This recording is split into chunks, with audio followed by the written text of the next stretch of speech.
December 21st, 1989. Nicolae Ceaușescu addresses a crowd on live television. Then, the booing starts, and a dictatorship that ruled Romania for 24 years begins to unravel on camera. But this uprising didn't begin with a speech. Nicolae Ceaușescu ruled Romania from 1965 to 1989 through a regime dominated by an extreme personality cult and absolute centralized control. The state monitored daily life using the Securitate, Romania's secret police, establishing a climate of fear and strict censorship. In the late 1980s, the dictator enforced rapid foreign debt repayment, plunging the nation into severe austerity.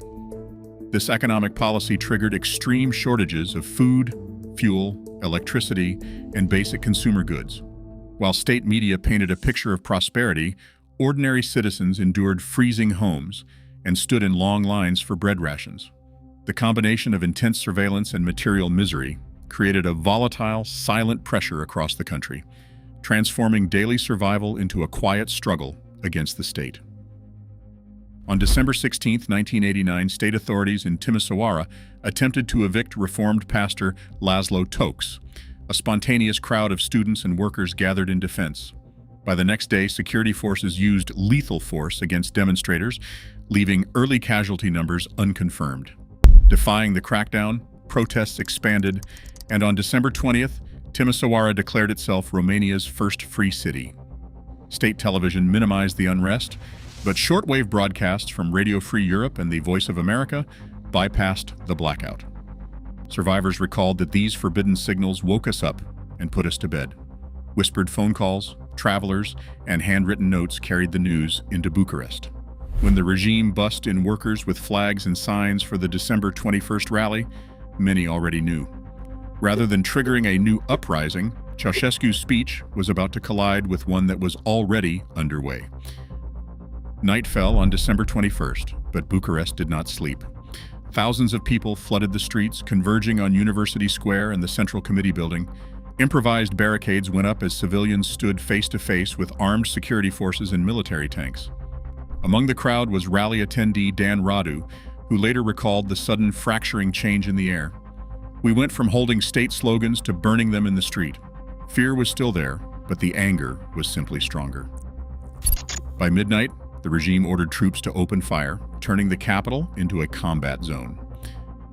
At 10:51 a.m. on December 22nd, state television aired the national anthem before anchor George Marinescu read a decree declaring a nationwide state of emergency due to terrorist acts, vandalism, and destruction of common goods. Behind the scenes, TVR was fractured. Instead of projecting regime authority, staff improvised under pressure, turning the propaganda channel into a chaotic platform for competing claims of power. The earlier feed loss had exposed the limits of censorship, but this live transmission became a tool for the uprising itself. Simultaneously, army units began defying orders, withdrawing their support to march alongside the citizens. At midday, on December 22nd, Nicolae and Elena Ceaușescu fled the Central Committee rooftop in an MY-8 helicopter piloted by Vasile Malutan. They headed toward Snagov, but military orders and airspace confusion forced a landing near Botini. The couple continued in civilian cars toward Târgoviște, where troops took them into custody at the local garrison. Behind them, the state machinery disintegrated. A provisional National Salvation Front, led by Ion Iliescu and Petre Roman, declared authority, stating that the National Salvation Front has assumed power. Authority was not cleanly transferred, it was being improvised on the streets. The violence escalated after the dictator fled. Official Romanian records attribute 162 deaths to the days before the regime collapsed, but 942 occurred afterward, alongside 3,352 wounded. This fighting raged in the streets even as a military tribunal condemned and executed Nicolae and Elena Ceaușescu on December 25th. Looking at the ruined capital on December 23rd, one survivor recalled, "Tears flooded my eyes. The place where I worked no longer existed." Romania's heaviest price was paid not to depose the tyrant, but to survive the chaotic vacuum of his sudden absence. The Provisional National Salvation Front blamed the post-flight gunfire on armed loyalists they labeled terrorists. Yet in the chaos, civilians, army units, Securitate personnel and local militias fired on each other in blind confusion. This terrorist label functioned as an immediate explanation long before individual shooters were identified.